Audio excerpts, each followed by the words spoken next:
Film की शुरुआत में मोहम्मद और एमोन एक रेगिस्तान में सफर करते नजर आते हैं। फिर तभी मोहम्मद एक गड्ढा खोदता है और एमोन उस गड्ढे में एक बॉक्स को डाल देता है, जिस पर मोहम्मद सवाल करता है कि हम इस बॉक्स को क्यों यहाँ दफना रहे हैं। एमोन जवाब देता है कि ये एक रहस्यमय बॉक्स है, इस बॉक्स को कोई ढूंढने आएगा। ये बॉक्स पहले भी ढूंढा गया था और आगे भी ढूंढा जाएगा। पर जब वो उसे दफना के वापस आ रहे थे तो एमोन कहता है कि इस बॉक्स को कहाँ दफनाया गया है ये तो तुम्हें मालूम हो गया है। जिसके बाद एमोन मोहम्मद को शूट करके खुद को भी शूट कर लेता है। अब हमें कुछ ब्लैक एंड व्हाइट मृत्यु की फोटोज दिखाई जाती है और हर फोटोज के शव पर वो ही रहस्यमय बॉक्स होता है। अगले सीन में हम ब्राइस को देखते हैं जो एस्केप रूम गेम चलाता है। वो अपनी पार्टनर मॉली को फोन करके कहता है कि पिछले कुछ सीजन से हम किसी भी साइट की टॉप लिस्ट में नहीं है, जिस पर मॉली जवाब देती है कि सब कुछ ठीक हो जाएगा, इस सीजन हम कुछ अच्छा करेंगे। अब ब्राइस डेकोरेशन आइटम की दुकान पर जाता है, फिर तभी उसे वहाँ वो ही रहस्यमय बॉक्स दिखाई देता है। पर दुकान की ओनर रोमाना कहती है कि ये बेचने के लिए नहीं है, जिस पर ब्राइस सवाल करता है कि इसमें ऐसा क्या है। रोमाना उसे समझाती है कि इस बॉक्स के अंदर शैतान को रखा जाता है। जो सुनकर ब्राइस के दिमाग में एक आइडिया आता है कि वो इस बॉक्स को अपने एस्केप रूम में प्रयोग करेगा। इसलिए जब रोमाना फोन उठाने जाती है तो ब्राइस चुपचाप उस बॉक्स को लेकर और कुछ पैसे छोड़कर भाग निकलता है। इसके बाद सीन कपल जेफ और एंजी की तरफ मुड़ जाती है, जहां वो दोनों ब्राइस के एस्केप रूम में जाने वाले थे।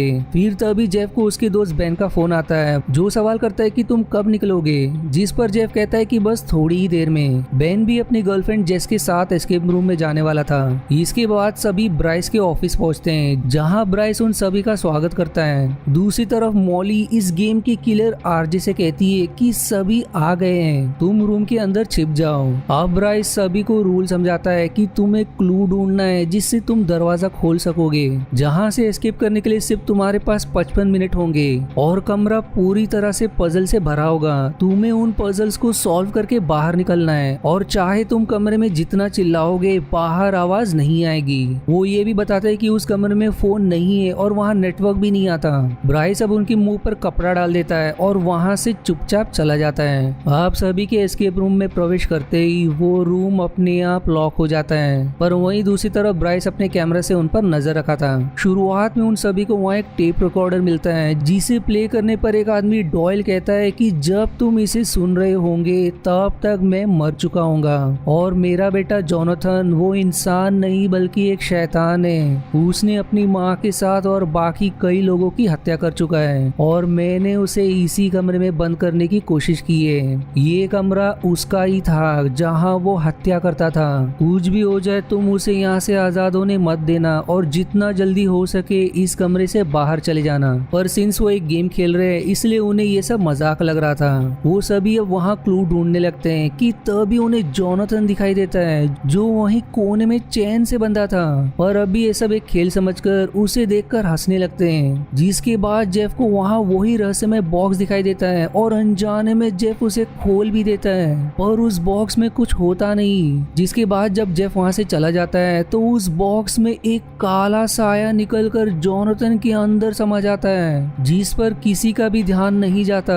फिर तभी जेफ को एक अलमारी दिखाई देती है, पर उसमें एक लॉक लगा था जिसमें कुछ नंबर लाल, हरे और नीले रंग में थे। एंजी को फिर वहाँ एक इरेजर दिखाई देता है जिसमें DER लिखा था। अब जब एंजी आगे जाती है तो उसे एक रस्सी दिखाई देती है और जैसे ही वो उसे नीचे करती है वहाँ से डॉयल की लाश लटकी हुई निकलती है, जिसकी अचानक से प्रकट होते ही सभी घबरा जाते हैं, पर उसे भी वो अंत में मजाक ही समझते हैं। अब जेफ को एक कप के नीचे 2 सिक्के मिले जिसे वो क्लू समझकर रख लेता है। दूसरी तरफ ब्राइस के कमरे का सिग्नल चला जाता है, जिससे उसे समझ नहीं आता कि आखिर ये कैसे हो गया।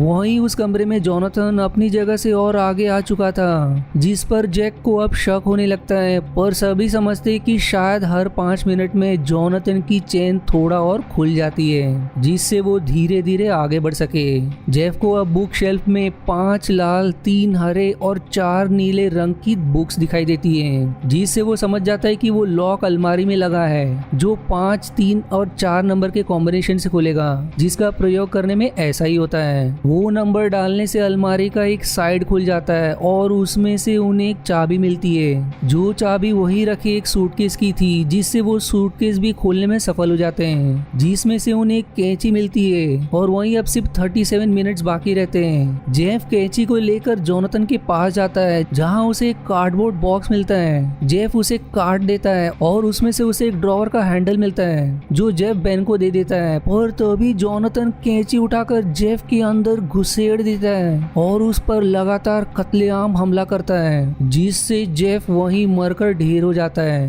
अब बाकी सभी इसे देखकर एकदम घबरा जाते हैं और दरवाजा ठोकते हुए चिल्लाने लगते हैं पर उनकी आवाज कोई सुन नहीं पाता।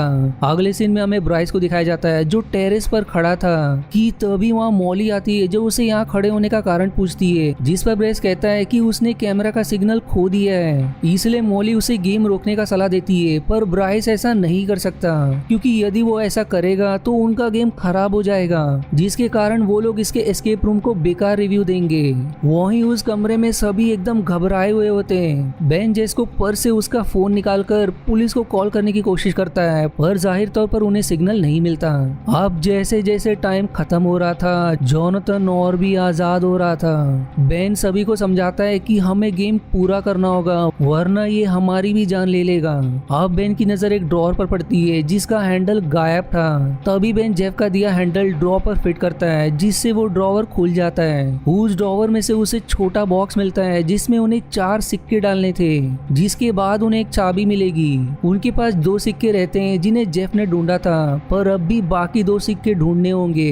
अब बेन और जेस को वहीं लगे पेंटिंग में कुछ गड़बड़ नजर आती है, इसलिए जब वो उन्हें देख ही रहे थे कि तभी एंजी को ऐसा लगता है कि जेफ अब भी जीवित है और वो उसे बुला रहा है, इसलिए वो जेफ के पास चली जाती है। वहीं अब बस 25 मिनट बाकी थे जिसके कारण जोनाथन और आगे आकर एंजी के सिर में कैंची घुसेड़कर उसे भी वहीं मार देता है। ये देखकर बेन और जेस और ज्यादा घबरा जाते हैं, इसलिए वो फिर से तुरंत गेम में लग जाते हैं। उन्हें पेंटिंग्स को गौर से देखने पर उन्हें कई सारे ट्रायंगल्स दिखाई देते हैं और उन ट्रायंगल में से 2 ट्रायंगल्स बटन्स थे जिसके बाजू में लगी पेंटिंग में छुपे हुए ट्रायंगल बटन्स के कुछ ऑर्डर्स थे, इसलिए वो ट्रायंगल वाली पेंटिंग में बटन्स के ऑर्डर पर क्लिक करते हैं जिससे ट्रायंगल वाली पेंटिंग ओपन हो जाती है जहां से उन्हें 2 सिक्के मिल जाते हैं। अब वो दोनों सिक्के को उसी बॉक्स में डाल देते हैं पर जो 2 सिक्का जेफ ने ढूंढा था वो अब जोनाथन के पास था जिससे वो और घबरा जाते हैं। बेन को अब वहाँ स्मोक डिटेक्टर दिखाई देता है जो जोनाथन के ठीक ऊपर सीलिंग पर लगा था। वो जेस से कहता है कि मेरे पास एक लाइटर है, मैं जोनाथन के पीछे जाकर उसका ध्यान बटाऊंगा,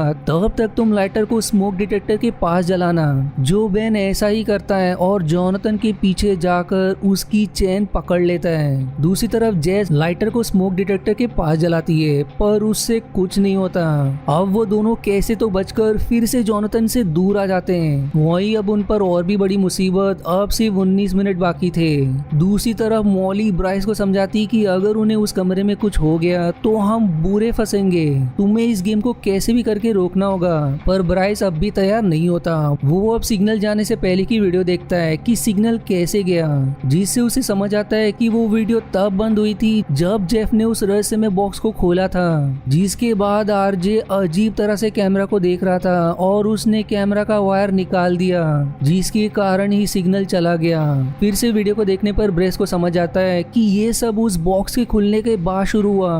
दूसरी तरफ बेन और जेस के पास कोई चारा न होने के कारण बेन जेस से कहता है कि मैं जोनाथन से वो सिक्के लेकर आऊंगा, पर जेस उसे मना करती है, जिस पर बेन उसे कहता है कि मैं जरूर उसे लेकर आऊंगा। बेन अब जोनाथन के पास जाता है जहां उसे एक कांच का टुकड़ा दिखाई देता है और उसी समय जेस जोनाथन पर सूटकेस फेंक देती है और मौका देखकर बेन कांच का टुकड़ा जोनाथन के आंख में घुसा देता है। और इतने भयंकर वार से भी उसे कुछ नहीं होता, उल्टा वो उसी कांच के टुकड़े से बेन पर पलट वार करता है जिससे बेन बुरी तरह से घायल हो जाता है और अंत में वो वहीं कमजोर बेहोश हो जाता है। और वहीं अब जोनाथन जेस के पास आकर उसे अनजान कारण से वो ही दोनों सिक्के दे देता है, जिसके बाद जेस दोनों सिक्के को भी उसी बॉक्स में डाल देती है और उसके अंदर की चाबी से अलमारी का दूसरा साइड खोलती है जिसमें से उसे एक हुक मिलता है। अब जेस उस हुक को लेकर वहीं रखे एक बॉक्स में लगाकर घुमाती है जिसमें से एक जोकर बाहर आता है जिसके हाथ में एक नोट था जिसमें UN लिखा था।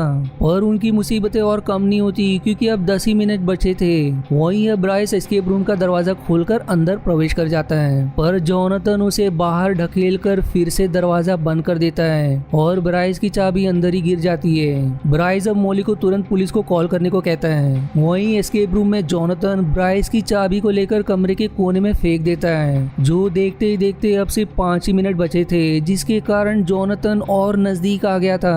अब जेस फिर से उस नोट को देखती है और अपने पास रखे इरेजर जिसमें DER लिखा था, उस नोट में लिखे UN को मिटाने की कोशिश करती है। जिसके बाद उसमें कुछ एरो बने थे, मानो वो भी कोई बटन्स के ऑर्डर हो। पर जेस को भी कुछ समझ नहीं आता, इसलिए एक आखिरी चारा वो ही कांच का टुकड़ा उठाकर जोनाथन की जान लेने की कोशिश करती है। पर तभी मेन गेट पर वैसा ही एरो दिखाई देता है जैसा उस नोट में था, जिससे जेस समझ जाती है कि इसी से दरवाजा खुलेगा।